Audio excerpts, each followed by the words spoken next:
Hello students, मैं Vijay Bansal, math lecturer, government senior secondary school Chandpura, block Jakhal, district Fatehabad, Haryana education department से।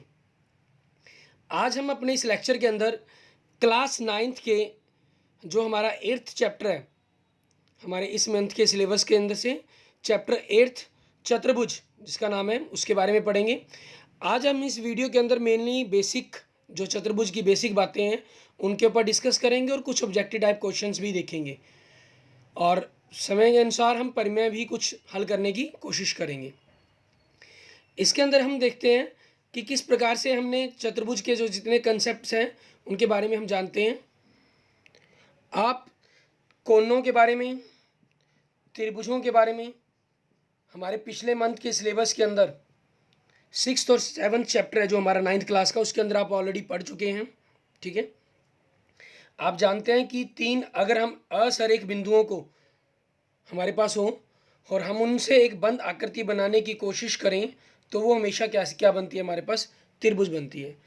अगर हमारे पास चार बिंदु हों जिनमें से तीन बिंदु सरेख हों, सरेख होने के कारण क्या होंगे, वो एक ही रेखा बनाएंगे और आप उनको मिलाकर बनाने की कोशिश करें तो भी जो आकृति बनती है हमारे पास वो कैसी बनती है, एक त्रिभुज बनती है। ठीक है, और छोटी बड़ी त्रिभुजों को अगर हम इसके अंदर गिन लें तो हमारे पास तीन त्रिभुजें बन जाती हैं। लेकिन यदि यही चार बिंदु हमारे पास, इनमें कम से कम तीन बिंदु आपके सरेख ना हो, ठीक है, तो इनसे हम आकृति बनाने की कोशिश करें तो जो हमें आकृति प्राप्त होती है, ठीक है, ये चार भुजाओं से जो बंद आकृति हमें प्राप्त होती है इसको हम नाम देते हैं चतुर्भुज।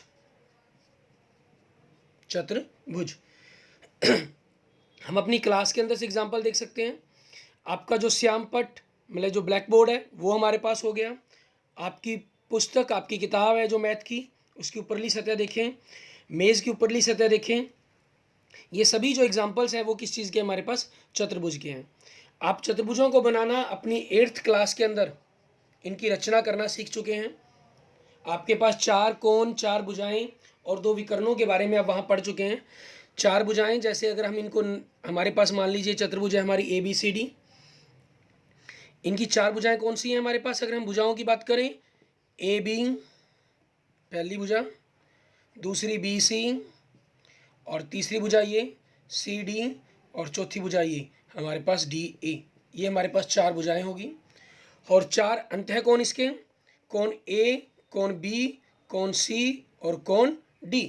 ये हमारे पास कोण A, कोण B, कोण C और कोण D, ये हमारे पास चार कोण हो गए। चार और चार 8 चीज़ें और दो इसके अंदर विकर्ण बनते हैं हमारे पास।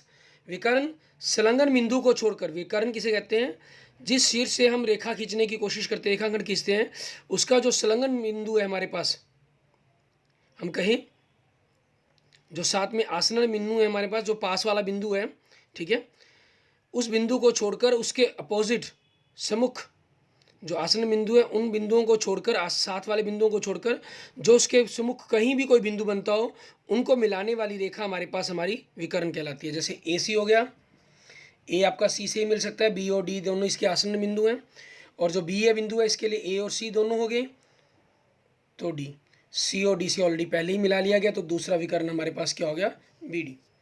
मतलब AC और BD इसके अंदर दो विकर्ण आ गए हमारे पास 10। डैट मीन्स इसके एक चतुर्भुज के अंदर आपके पास चार भुजाएं हैं, चार कोण हैं और दो विकर्ण हैं। अब हम इन चतुर्भुजों के बारे में थोड़ा सा और जानने की कोशिश करते हैं और देखते हैं इन चतुर्भुजों के बारे में, इनके कुछ गुणों के बारे में और चर्चा करते हैं। चतुर्भुज एक जनरल हमारे पास हम बात भी कर लेते हैं थोड़ा ये हमारे पास एक हमारी कॉम्प्लेक्स चतुर्भुज कहलाती है, कॉम्प्लेक्स क्वाड्रिलेटर हम कह लेते हैं, लेकिन इसके बारे में हम यहाँ पर स्टडी नहीं करेंगे, इसलिए हम इसको एक अलग से ही कैटेगरी में मानकर चलते हैं, इसको अलग से छोड़ देते हैं। चतुर्भुज को सबसे पहले दो कैटेगरी के अंदर डिवाइड किया गया, ठीक है, जिसके अंदर में से एक हमारे पास होती हैं उत्तल चतुर्भुज और दूसरी होती हैं अवतल चतुर्भुज। मैं यहाँ से इसलिए इस लेक्चर को शुरू कर रहा हूँ क्योंकि आप ये ऑलरेडी 8वीं क्लास में पढ़ चुके हैं। आपके तीसरे चैप्टर में आपने चतुर्भुजों के उत्तर अवतल के बारे में पढ़ा और चौथा चैप्टर जो तो 8वीं क्लास में आपका, उसके अंदर आपने चतुर्भुजों की रचना करनी सीखी थी। ठीक है, अब इन दोनों में फ़र्क क्या रहता है, इसके जो दोनों विकर्ण हैं, जो विकर्ण है वो दोनों के दोनों अंदर की तरफ होते हैं, दोनों विकर्ण। और इसमें ऐसा कोई ज़रूरी नहीं है, एक जो विकर्ण है वो बाहर की तरफ बनता है, एक विकर्ण आपका बाहर की तरफ बनता है। इसमें जो सभी अंदर कोण होते हैं चतुर्भुज के, वो चारों के चारों कोण 180 डिग्री से, ठीक है, छोटे होते हैं। मतलब जितने भी कोण होंगे वो 180 डिग्री से छोटे होंगे। और इसमें क्या होता है, एक कोण कम से कम 180 डिग्री से बड़ा होगा, एक कोण आपका बड़ा होगा 180 डिग्री से कम से कम। अगर हम इनकी आकृतियों पर बात करें तो जनरल जैसी कोई मर्जी आकृति बना लें आप, ये हमारे पास होगी हमारी। ठीक है, इसमें क्या चीज़ हो गया, जैसे ये चीज़ देख लें, ये होगी हमारे पास अवतल चतुर्भुज। इसमें आप देखें, इस बिंदु के लिए ये दोनों संलग्न बिंदु हो गए, आसन बिंदु हो गए, इनको छोड़कर हमने ये इनको मिलाया, ये हमारे पास हमारा विकर्ण हो गया ए सी बी डी। और जो एक कोण है ये वाला कोण, इसका मान 180 डिग्री से बड़ा भी होगा। इसमें जो चारों कोण होंगे हमारे पास अंदर, वो 180 डिग्री से छोटे होंगे। कोई भी कोण 180 डिग्री से 180 डिग्री के बराबर 180 डिग्री से बड़ा नहीं हो सकता इसके अंदर।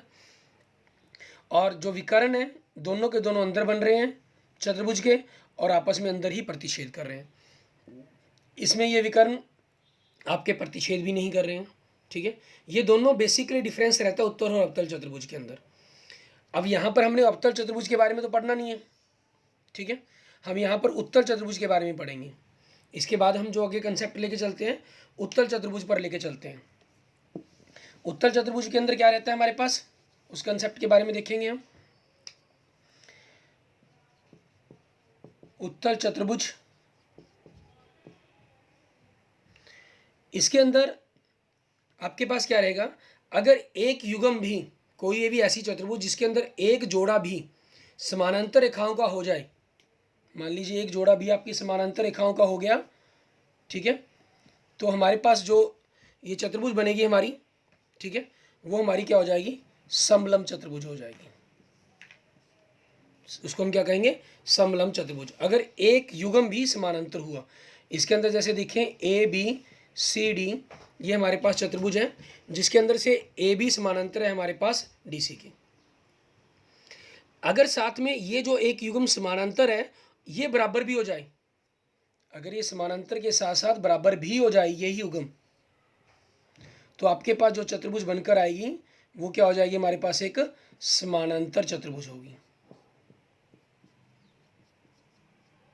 क्या हो जाएगी वो, समानांतर चतुर्भुज, जिसके अंदर आमने सामने की भुजाएं बराबर भी होंगी और समानांतर भी होंगी। इसके अंदर, इसमें एक भुजा समानांतर थी, कोई इनके विशेष गुण नहीं था, सिर्फ आपके समानांतर होने के कारण एक तरफ के अंत्य कोणों का योग 180 डिग्री होना था, बस, और कुछ नहीं। यहाँ ये आपकी बराबर भी होगी, बराबर होने के कारण जो दूसरा युग्म है वो भी ऑटोमेटिक बराबर भी होगा और समानांतर भी होगा। ये युग्म आपको बराबर था दिया हुआ, तो जो दूसरा युग्म है वो भी ऑटोमेटिक बराबर और समानांतर हो जाएगा। इस चीज़ के कारण क्या होता है, इसके अंदर जो समानांतर चतुर्भुज में सम्मुख कोण है वो आपस में बराबर होते हैं। समानांतर चतुर्भुज के अंदर यहाँ से कई गुण पैदा हो जाते हैं। इसके अंदर पहला गुण, इसके अंदर आपके जो सम्मुख कोण है वो बराबर होते हैं। ये कोण हमारे पास इस चीज़ के बराबर हो जाएगा। मीन्स अगर हम इनको नाम दें ए बी सी डी, ठीक है, यदि हम इनको नाम दे दें ए बी सी डी का, तो हमारे पास उसी चीज़ के अकॉर्डिंग हमारे पास, और इसके विकर्णों में भी विशेष गुण पैदा होता है। जो इसके विकर्ण है ए सी और बी डी, वो एक दूसरे को समद्विभाजित करते हैं। ठीक है, हमने थोड़ा सा इस आकृति को अगर मैं दोबारा बनाऊं, थोड़ा सा मैं बना के बताता हूँ आपको। Means A B C D, आपके पास ये जो बने, ये दोनों भाग आपस में बराबर होंगे और ये दोनों आपस में बराबर होंगे। ठीक है, ये समानांतर चतुर्भुज के अंदर आपके गुण आ जाते हैं। ठीक है, और समानांतर चतुर्भुज के अंदर यहाँ से एक हमारे पास कंसेप्ट चलता है, अगर आपके ये कोण यहाँ भुजाओं के साथ साथ आप आमने सामने की भुजाएं तो बराबर हैं ही हैं, यहाँ पर दो विशेष गुण अगर हम इसके अंदर जोड़ दें, अगर इसके ये चारों कोण 90 डिग्री के हो जाएं, ABCD, ठीक है, अगर चारों कोण 90 डिग्री के हो जाएं तो ये आपकी आयत बन जाती है। और अगर इसकी भुजाएं चारों बराबर हो जाएं, मीन्स AB बराबर में BC बराबर में CD बराबर में DA, ठीक है, तो आपकी एक समचतुर्भुज बन जाती है, समचतुर्भुज, ठीक है। और अगर इसके अंदर ये दोनों गुण आ जाए, मीन्स कोण भी 90 डिग्री का हो जाए और आपके चारों भुजाएं भी बराबर हो जाएं, ठीक है, तो जो समानांतर चतुर्भुज है वो आपकी क्या बन जाती है, वर्ग बन जाती है, ठीक है, वो क्या बन जाती है, आपकी वर्ग। इसको थोड़ा सा अगर मैं आपको मतलब कि पूरी ही आकृति के तौर पर समझाने की कोशिश करूं तो आप देखेंगे एक चतुर्भुज है आपके पास, जनरली मैंने आपको जैसे बताया वो एक अलग तरह की कॉम्प्लेक्स भी रहती है।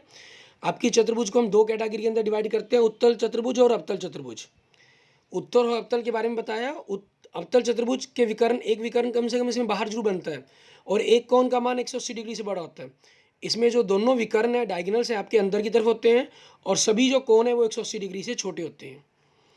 अब उत्तल चतुर्भुज को आगे मेनली दो कैटेगरी के अंदर डिवाइड किया गया है, समलंब और पतंग के अंदर। समलंब जिसके अंदर एक युग्म आपका समानांतर होता है, ट्रापीजियम क्या लेते हैं हम जिसे। और पतंग में क्या होता है, कोई विशेष इसके अंदर गुण नहीं रहता, सिर्फ इसमें क्या रहता है कि जो आसन्न भुजाओं का एक युग्म है, दोनों युग्म बनते हैं, जो युग्म कोई भी दो आसन्न भुजाएं आपस में बराबर होती हैं। जैसे अगर मैं ये कहूँ इन दोनों, ये दोनों भुजाएं आपस में बराबर हैं और यहाँ पर ये दोनों नीचे भुजाएं आपस में बराबर हैं, तो ये पतंग की आकृति बन जाती है। समलंब में अगर एक युग्म समानांतर के साथ साथ बराबर भी हो जाता है तो वो आपकी क्या बन जाती है, समानांतर चतुर्भुज बन जाती है, जिसमें जो विकर्ण है एक दूसरे को समद्विभाजित करते हैं, सम्मुख कोण है जो आपस में बराबर होते हैं।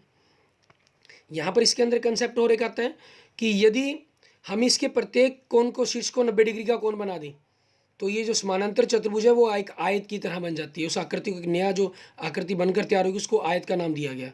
अगर चारों भुजाएं बराबर हो जाएं तो जो ये आकृति बनती है इसको समचतुर्भुज का नाम दिया गया। और जिसके अंदर ये दोनों के दोनों गुण आ जाएं, ठीक है, जिसके अंदर आपके ये दोनों के दोनों गुण आ जाएं, ठीक, उसको हम क्या कहते हैं, वर्ग का नाम देते हैं। जिसके अंदर मीन्स 90 डिग्री के भी चारों शीर्ष कोण हो और चारों भुजाएं बराबर हों, वो हमारे पास क्या हो जाएगी, आपके पास क्या बन जाएगा, वो वर्ग, ठीक है, उसको हम वर्ग का नाम देंगे। इसके अंदर जो चतुर्भुज के चारों कोनों का जोड़ है, चतुर्भुज है उसके चारों कोनों का जो जोड़ है वो 360 डिग्री होगा। कैसी मर्जी चतुर्भुज हो, यहाँ पर चतुर्भुज कोई विशेष की बात नहीं कर रहा मैं, जो ये चारों कोण बन गए हमारे पास। आप इसको एक छोटा सा प्रैक्टिकल के तौर पर भी देख सकते हैं, एक्टिविटी अगर हम करें। आपने एक विकर्ण मिला लिया, अब इसके अंदर आपके पास दो त्रिभुजें बनकर तैयार हो गई। इसके अंदर अगर मैं कोण नंबर 1, 2, 3 की बात करूं, ये त्रिभुज है ABC आपकी, तीनों कोणों का जोड़ कितना होगा, 180 डिग्री। इस तरफ की बात करें 4, 5 और 6, इनका जोड़ कितना होगा आपका, 180 डिग्री, ठीक है। अब हम दोनों ही त्रिभुजों को अगर जोड़ देंगे, 1 और 5 मिलकर आपस में आपका A कोण बन जाएगा, 3 और 4 मिलकर आपका C बन जाएगा, 2 कोण की जगह B और 6 कोण की जगह D। तो चतुर्भुज के चारों कोणों का जोड़ कितना आ जाएगा आपके पास, 360 डिग्री। चतुर्भुज एक ऐसी आकृति है जिसके अंतः कोणों का योग भी 360 डिग्री होता है, बाहरी कोणों का योग भी 360 डिग्री होता है, ठीक है। बाहरी कोणों का तो हमेशा ही 360 डिग्री रहता है किसी भी तरह की आकृति के लिए, लेकिन चतुर्भुज में स्पेशल मेंशन है कि आपका जो बाहर है वो अंदर है, दोनों का 360 डिग्री हो जाएगा हमारे पास, ठीक है। इसमें कंसेप्ट ये रहता है आपके पास। इसके आधार पर हम कुछ सत्य और असत्य क्वेश्चंस को देखते हैं। जैसे पहला क्वेश्चन देखिए, कहना क्या वर्ग एक आयत है, क्या वर्ग एक आयत है, मीन्स वर्ग के अंदर क्या आयत वाले सारे गुण हैं, क्या वर्ग एक आयत है। आयत की बात हम पहले करते हैं, उसके बाद हम समचतुर्भुज की बात करते हैं। देखते हैं आप, समानांतर चतुर्भुज से आयत बनी और आयत से नीचे वर्ग बनेगी, तो वैसे ये क्या हो जाएगा, सत्य। नेक्स्ट क्वेश्चन, क्या समलंब एक समानांतर चतुर्भुज है, समलंब क्या समलंब एक समानांतर चतुर्भुज है, नहीं।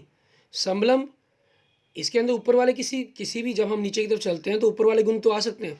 अगर ये कहा जाता कि क्या समानांतर चतुर्भुज एक समलंब है, हाँ बिल्कुल सही, क्योंकि उसमें एक युग्म समानांतर होता है और इसमें तो दोनों युग्म समानांतर है, लेकिन यहाँ पर ये क्या हो जाएगा, असत्य है, ये गलत है हमारे पास।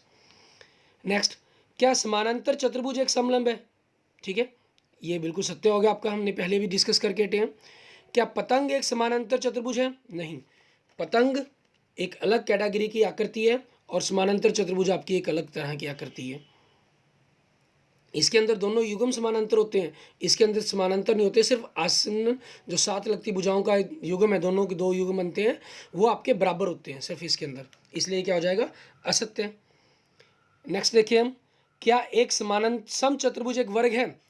क्या एक सम चतुर्भुज एक वर्ग है? कहता क्या एक सम चतुर्भुज एक वर्ग है? नहीं, सम चतुर्भुज में चारों भुजाएं तो बराबर होती हैं, लेकिन चारों कोण 90 डिग्री के नहीं होते। ठीक है, इसलिए आपका ये क्या हो जाएगा? असत्य हो जाएगा। नेक्स्ट देखते हैं इसके अंदर क्या कह रहे हैं।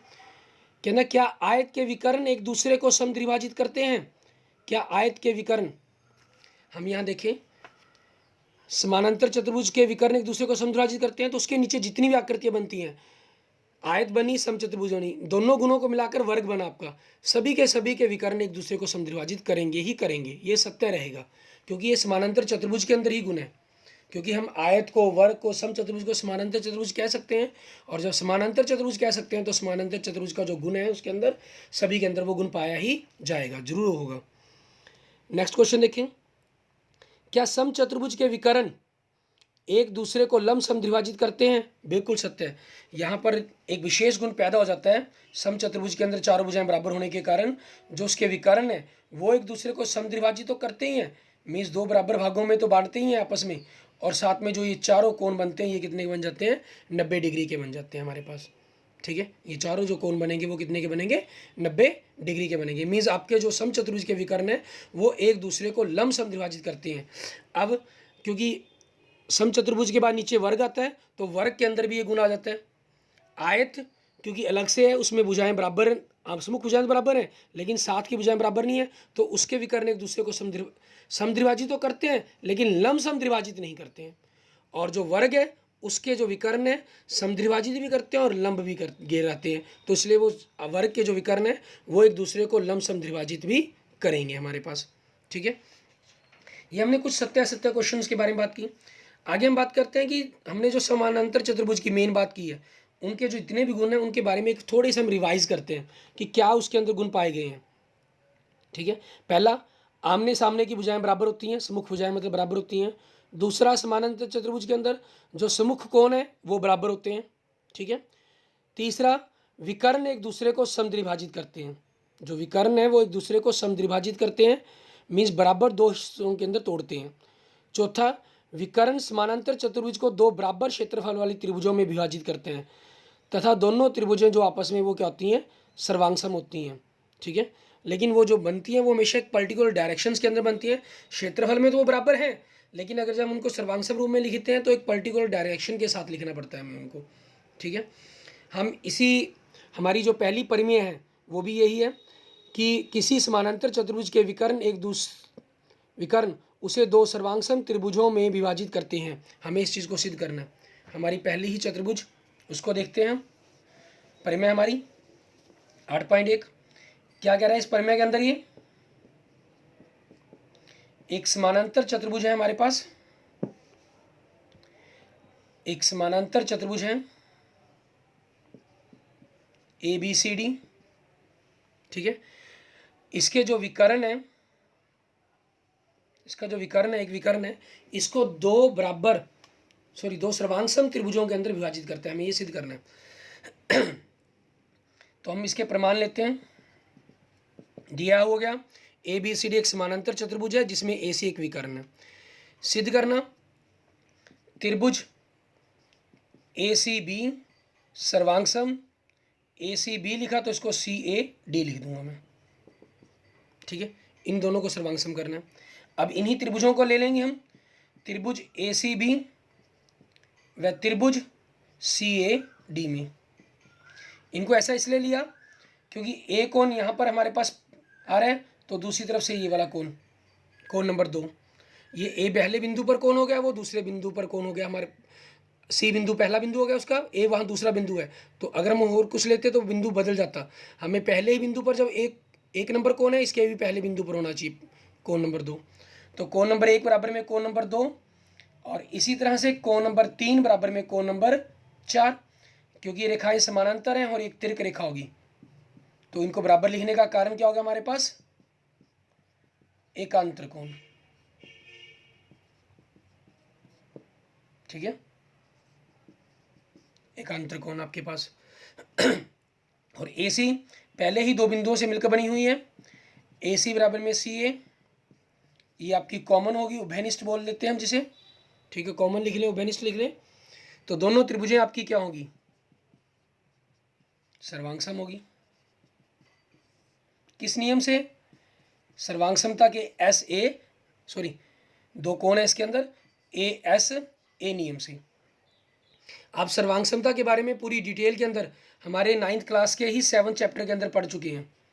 आपने सीखा सर्वांगसमता के बारे में 7th क्लास में भी था, ठीक है, लेकिन यहाँ 9th क्लास में 7th चैप्टर के अंदर, ठीक है, इसके अंदर आप इस चीज़ के बारे में पूरी डिटेल से पढ़ चुके हैं। त्रिभुज जो हमारा चैप्टर था, ठीक है, उनके अंदर आप पूरी तरह से इन चीज़ों को सीख चुके हैं। अब ये हमारे पास पहला परिमेय हमारा सिद्ध हो जाता है।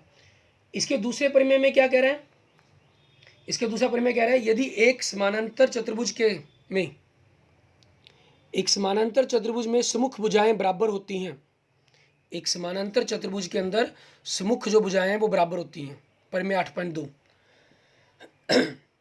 यहाँ सिद्ध करना बदल गया, सिर्फ हमारा सिद्ध करना दिया हमें यही चीज़ रहेगी हमारी। सिद्ध करना में ए बी बराबर डी सी और बी सी बराबर ए डी, ये सिद्ध करना है हमें। आपने ये चीज़ सिद्ध कर दी, इसी कंसेप्ट को आगे लेते हुए, ठीक है, सीपीसीटी से corresponding parts of the congruence triangle, सर्वांगसम त्रिभुजों के संगत भाग, इसका पहला तीसरा बिंदु, इसका पहला तीसरा बिंदु सी डी हो गया आपकी सिद्ध। मीन्स ए बी बराबर में डी सी व बी सी बराबर में ए डी, ये आपके पास परिमेय 8.2 सिद्ध हो जाती है। 8.1 जो परिमेय थी उसी के साथ आपकी 8.2 परिमेय भी सिद्ध हो जाती है इसी के अंदर, ठीक है, उसमें कोई हमें अलग से कुछ करना नहीं है। आगे देखिए हमारे पास नेक्स्ट परिमेय हमारा 8.3, उसमें क्या कह रहे हैं, कहते हैं यदि एक चतुर्भुज की सम्मुख भुजाओं का प्रत्येक युग्म बराबर हो तो वह एक समानांतर चतुर्भुज होती है। मीन्स इसके अंदर हमें क्या दे दिया, ये आपकी सम्मुख भुजाओं का जो युग्म है वो बराबर दे दिया हमें। 8.3 की अगर हम बात करते हैं, हमें जो युग्म है वो बराबर दे दिया गया है, ठीक है, हमें कोणों को बराबर सिद्ध करना है। बिल्कुल सेम इसी का विपरीत हो जाएगा हमारे पास क्रम, ठीक है, विपरीत किस तरीके से हो जाएगा वो चीज़ देखते हैं हम। सिद्ध करना बदल गया इसके अंदर हमारे पास। सिद्ध करना में क्या हो गया हमारे पास, दिया है तो वही चीज़ चल रही है इसके अंदर कि ए बी सी डी एक चतुर्भुज है। वैसे इसमें क्योंकि पहले दूसरे में हमारे पास ए बी सी डी एक समानांतर चतुर्भुज थी, यहाँ ये हमें सिद्ध करनी है ए बी सी डी एक समानांतर चतुर्भुज है, ठीक है, ये हमें सिद्ध करनी है। इसलिए हम इसको दिया हमें सिर्फ एक सी ए बी सी डी को एक सिंपल चतुर्भुज लिखेंगे जिसमें सम्मुख भुजाएं बराबर भी लिखेंगे, ए बी बराबर C D C, B C बराबर ए डी, यही चीज़ हम यहाँ लिखते हैं, ए बी बराबर डी सी, बी सी बराबर ए डी, ये दोनों क्या चीज़ें हैं हमारे पास दिया है। और तीसरा ए सी बराबर ए सी, ये हमारे पास कॉमन हो गया, उभयनिष्ठ, तो दोनों त्रिभुज की तीनों भुजाएं आपस में बराबर हैं, तो दोनों त्रिभुजें आपस में क्या होगी आपकी सर्वांगसम होगी, भुजा भुजा भुजा नियम से। फिर हम सीपीसीटी से सर्वांगसम त्रिभुजों के संगत भाग, इसे हम कुछ भी बराबर लिख सकते हैं।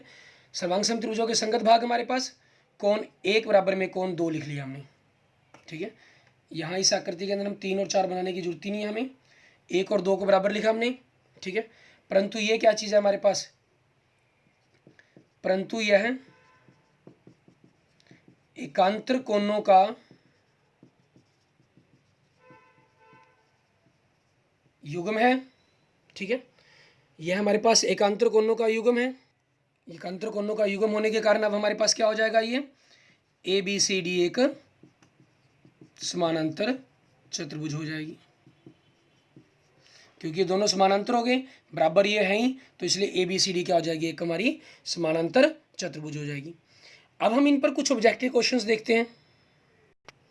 पहला ऑब्जेक्टिव क्वेश्चन देखिए हम इसके अंदर। कहना एक चतुर्भुज के 3 कोण 75, 90 और 75 डिग्री के हैं, इसका चौथा कोण बताएं क्या होगा। ठीक है, चतुर्भुज के 3 कोण दिए गए हैं हमें। आपके लिए बड़े ही ज़रूरी है कि हर चैप्टर से आप ऑब्जेक्टिव क्वेश्चंस को जरूर बनाएं। पहला कोण 75 का बात कर रहा है, दूसरा 90 का, तीसरा 75 का, चौथा मान लो हमने x का मान लिया। चारों का जोड़ 360, 75 और 75 150, 150 और 90 240 प्लस x बराबर में 360, तो x 360 माइनस 240 बराबर में 120 डिग्री। तो हमारे पास जो चौथा कोण है वो कितने का आ गया, 120 डिग्री का आ गया। मीन्स इसका क्या ऑप्शन आ जाएगा हमारे पास, डी, बिल्कुल सही। अगला देखिए, एक आयत का विकर्ण उसकी एक भुजा से 25 डिग्री पर नत है, इसके विकर्णों के बीच का न्यून कोण कितने डिग्री का होगा। इन्होंने कह दिया आयत का विकर्ण इसकी एक भुजा से 25 डिग्री पर नत है। हमें आयत की बात कर रहे हैं, आयत की बात कर रहे हैं, और ये जो कोण है हमारे पास एक तरफ का जो कोण है वो 25 डिग्री का बन रहा है। ठीक है, अब यहाँ पर हमें क्या कह रहा है, ये 25 डिग्री पर नत है, तो इनके विकर्णों के बीच का न्यून कोण पूछ रहे हैं हमसे। इनके विकर्णों के बीच का न्यून कोण, एक आयत का विकर्ण उसकी एक भुजा से 25 डिग्री पर नत है। हमने यहाँ देख लेते हैं 25 डिग्री पर नत है, ये हो गया हमारे पास। ये 25 कोण, ये 25 कोण, तो ये वाला कोण हमारे पास कितने का हो जाएगा, 25 और 25 50, तो 180 त्रिभुज में घटाकर ये कोण कितने का बन गया, 130 डिग्री का। तो ये कोण कितने का आ जाएगा, 50 का। हमारे पास विकर्णों के बीच में एक कोण तो हमारा 130 का बन रहा है, दूसरा 50 का बन रहा है, लेकिन इन्होंने न्यून कोण पूछा है, तो न्यून कोण के अकॉर्डिंग हमारा आंसर क्या हो जाएगा, 50 डिग्री का। तो इसका आंसर क्या बन जाएगा हमारे पास, बी। ठीक है, नेक्स्ट देखिए, ए बी सी डी एक समचतुर्भुज है जिसमें ए सी बी 40 डिग्री का है, तो हमें ए डी बी कोण के बारे में पूछ रहा है कि कितने डिग्री का होगा। 40 डिग्री का कोण है ए सी बी, और दूसरा ए डी बी कोण पूछ रहा है हमें। ए बी सी डी एक समचतुर्भुज है, समचतुर्भुज है, हम इस प्रकार से एक मान लेते हैं, समचतुर्भुज आकृति बना लेते हैं। ये हमने एक समचतुर्भुज आकृति बना ली, ए बी सी डी। हमें दिया गया ए सी बी, ये वाला कोण हमें 40 डिग्री का दे दिया इन्होंने, और हमसे पूछ रहा है A D B, A D B ये वाला कोण पूछ रहा है कि कितने डिग्री का होगा। ए सी बी दिया गया है, ए डी बी पूछ रहा है हमसे। ठीक है, दोनों के दोनों आपके पास, क्योंकि समचतुर्भुज है हमारे पास, उस समचतुर्भुज के अकॉर्डिंग देखना है हमारे पास क्या कोण बनेगा, इन चीज़ों का कितने डिग्री के कोण बनेंगे हमें। ये 40 डिग्री का कोण हो गया हमारा। ठीक है, और यहाँ के जो कोण है वो हमारे सारे के सारे 90 डिग्री के कोण रहते हैं। इन चारों कोणों को जो मान है वो 90 डिग्री रहता है। इस त्रिभुज के अंदर हमारे पास ये 90 का कोण था, ये 40 का हो गया, तो ये कोण हमारे पास कितने का हो गया, 50 डिग्री का। BC रेखा आपके पास AD के समानांतर है, तो जो ये कोण है हमारे पास इस कोण के बराबर हो जाएगा। मीन्स यूँ कह लें कोण नंबर 1 बराबर में कोण नंबर 2, एकांतर कोण ये 50 का, तो ये वाला कोण भी हमारे पास कितने का हो जाएगा, 50 का। ये कोण का नाम क्या है, ADB, जो हमें पता करना था। ठीक है, इसका आंसर क्या हो जाएगा हमारे पास, 50 डिग्री, मतलब कि ऑप्शन बन गया C। अगला क्वेश्चन देखिए, चतुर्भुज पी के वार की भुजाओं के मध्य बिंदुओं को एक ही क्रम में मिलाने पर बना चतुर्भुज एक आयत होता है। ठीक है, चतुर्भुज है कोई, उसके मध्य बिंदुओं को एक ही क्रम में मिलाने पर बना चतुर्भुज एक आयत होता है। आयत होगा तो क्या चीज़ उसके अंदर विशेष गुण होगा वो बताना है हमें। पी के वार एक आयत है, पी के वार एक समानांतर चतुर्भुज है, पी के वार के विकर्ण परस्पर लंब हों, पी के वार के विकर्ण बराबर हों। ठीक है, तो हमारे पास वो क्या होगा, पी के वार के जो विकर्ण है वो परस्पर लंब होंगे, तभी जो उसके अंदर वाली जो मध्य बिंदु को मिलाने वाली रेखा है वो आपकी एक आयत बनेगी हमारे पास। नेक्स्ट देखते हैं हमारे पास इसी टाइप का क्वेश्चंस। चतुर्भुज पी के आर एस की भुजाओं के मध्य बिंदुओं को एक ही क्रम में मिलाने पर बना चतुर्भुज एक समचतुर्भुज होता है, यदि क्या हो उसके बीच में हमें गुण बताना है।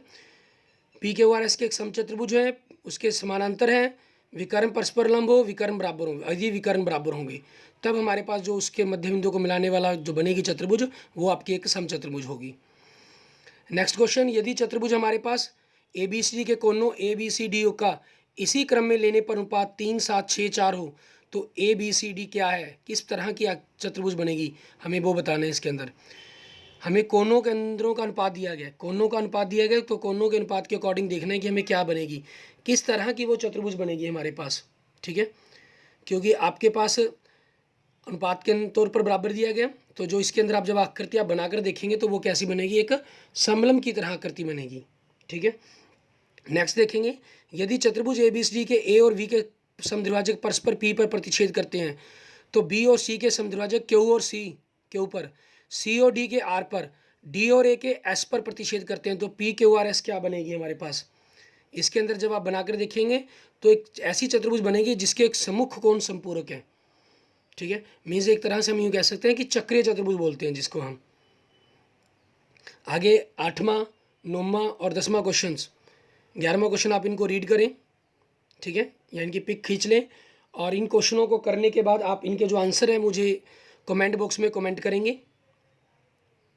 ठीक है, और इसके बाद कुछ आंसर को आगे क्वेश्चंस हो रहे हैं। अगली भाग के अंदर मैं इन क्वेश्चनों के आंसर आपसे डिस्कस भी करूंगा। ठीक है, आप इन सभी क्वेश्चंस की फ़ोटो भी खींच सकते हैं और नोट करना चाहे नोट भी कर सकते हैं। आज हमने जो क्वेश्चंस किए हैं वो 7 तक कर लिए हैं हमने। ठीक है, और 7 के बाद आगे अगले 7 क्वेश्चन मैंने आपको करने के लिए दिए हैं। ठीक है, जिनके क्वेश्चंस पर हम अपने अगले लेक्चर के अंदर डिस्कस करेंगे। ठीक है, ओके, थैंक यू स्टूडेंट्स। यदि आपको मेरी ये वीडियो पसंद आई है तो प्लीज़ इसे लाइक करें, अपने दोस्तों के साथ भी इसको ज़रूर शेयर करें। ठीक है, और कमेंट बॉक्स के अंदर मुझे कमेंट कर कर बताते रहें कि किस तरह से आपको ये जो पूरा मटेरियल है जो समझाया गया है वो समझ में आया या नहीं। उसके अंदर किसी भी जगह आपको इम्प्रूवमेंट या कोई आप चाहते हैं कि दोबारा इस बात को बताया जाए तो उस बात को मैं दोबारा एक्सप्लेन कर दूंगा। ठीक है, ओके, थैंक यू स्टूडेंट्स।